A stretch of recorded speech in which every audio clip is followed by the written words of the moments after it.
Hello. Okay, so I'm excited to start this series. Yeah, I don't know. I just think it's like really important information. The world is starting to finally kind of integrate, but there's been, I think, where did I mention this before?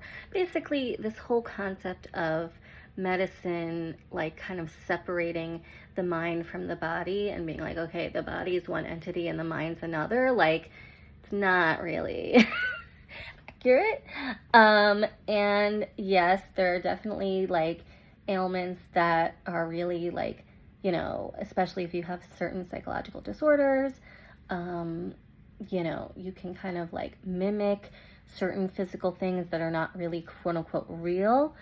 But, and obviously there's like, bacteria and viruses and things like that.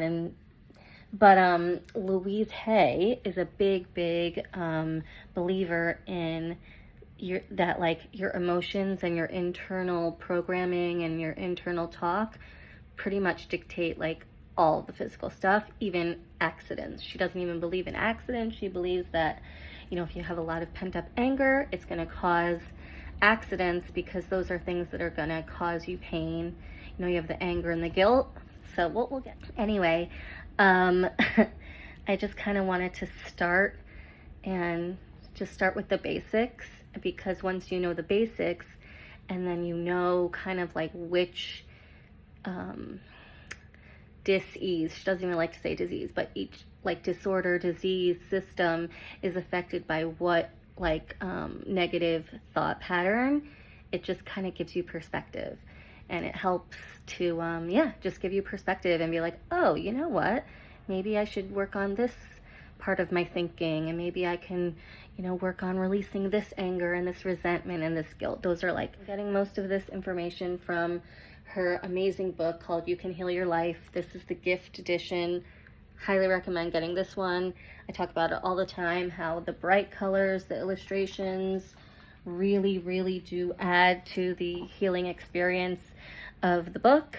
And I don't know, to me, especially like someone, let's say, who has a reading disorder, isn't such a avid reader, or they have anxiety around reading, or they have some kind of ADHD, like it makes you feel like you're not just reading another book, reading another textbook. It's like, if you have homework trauma, like you feel like you're just kind of, I don't know, something about the whole layout of it makes it a lot more appealing and a lot more approachable.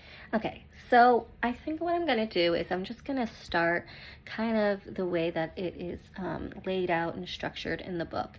Basically, she introduces, like I said, a body part, a body system, and then explains the negative emotion or belief that can cause dis-ease, disorder, dysfunction in that area. So I think for this video, I'm just going to pick a few, and then, the next one will go, and the next one, and that way you will just kind of get a blueprint of how it works. So, okay, so basically, let's just start with the head.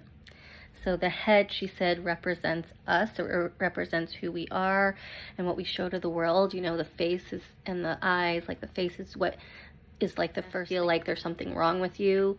It's going to cause head problems. So let's get deeper into that. So it's interesting how, I guess, she goes from head to toe, right? So the first thing she talks about is your hair, right? So basically, if we have a lot of fear and a lot of tension in the body, especially, tension can be anywhere, right? So especially if we have tension in our scalp, you don't even think about it, right? Like, what? So if you hold tension, you have a lot of tension in the back of your neck, and then it travels all the way up to over your head and your scalp, it's squeezing the hair follicles, and that's what can cause baldness. So if you have baldness, yes, there's a genetic proponent, especially for men, but, that's why they say like stress, trauma causes baldness, right? Because your body is like reacting to that fear and tension. So if you have a lot of fear, a lot of tension, a lot of anxiety, you can have thinning hair or baldness. So I just thought that was really interesting, like You know, she's just so,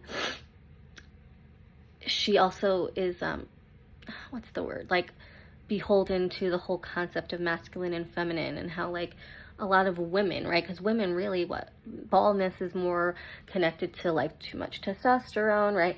So a woman who has baldness, let's say okay, so I have PCOS, or a lot of women who have PCOS have balding, right? Because so for her, she's saying, yes, there's a increase in anxiety and tension, and we can't process the tension the same way that a man can, but it's also like, you know, the way that we have to be in the business world, in the corporate world, it like forces us almost to raise testosterone in our body. So it just like makes sense that so many women these days have PCOS, because we're trying to be men. We're trying to be men and we're not. So the throat, right? So if you have thyroid issues, if you have a sore throat, right? So the throat, you know, obviously it's like the throat chakra, right? So you have 7 chakras. So the throat chakra is a lot, you know, obviously what's in your throat, your voice.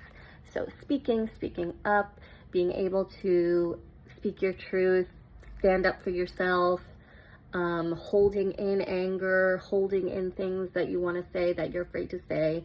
So any of those things can cause issues in the throat. And it's interesting how, I guess it's the throat and the neck, because the neck, it turns, right? So if you're flexible and you're able to turn, that means you're able to change. So the neck and the throat also represent change. So if you're afraid to make that leap, afraid to make that change, that you are so angry you can't even speak. So it's all about self-expression. I think that's what it is, meaning the way you can express who you are, what's going on in your head, is through your voice, right? But also another way is through creativity. So if you feel like your creativity is stifled, which in this day and age, in this matrix that we're in, it's very much so, you know, and it's no wonder that thyroid problems are on the rise. So really, really interesting. Now listen, take this with a grain of salt. This does not mean you don't go to your doctor if you want to keep doing that. I'm just saying ideas that can be beneficial and add to a holistic approach. That's all I'm saying. Basically, asthma is you can't breathe, right? So basically, she's saying specifically asthma. A lot of times asthma comes on in kids, right? I had childhood asthma, and it's basically they're reacting to the environment around them, and they're feeling the guilt, and they're feeling unworthy. So, and then it's so interesting because she's saying, you know, how like there's just a very common like concept within the medical world. It's like, okay, you have childhood asthma and you grow out of it. And she's like, you don't grow out of it. You grow out of it because you leave that toxic environment. It's so funny. She's like, so yes, like as a kid, they're in this dysfunctional, emotionally abusive or whatever, just in general, it's very common, dysfunctional home. And then they go away to college, they move out, whatever, and their asthma they grow out of it. So I just love how she's like, no, actually it's because they leave and they start to not feel the guilt anymore and the unworthiness. So I just thought that was really, I loved that. She's like, yeah, you'll grow out of it.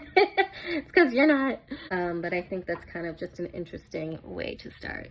So I hope that this is helpful, and yeah, have a good one.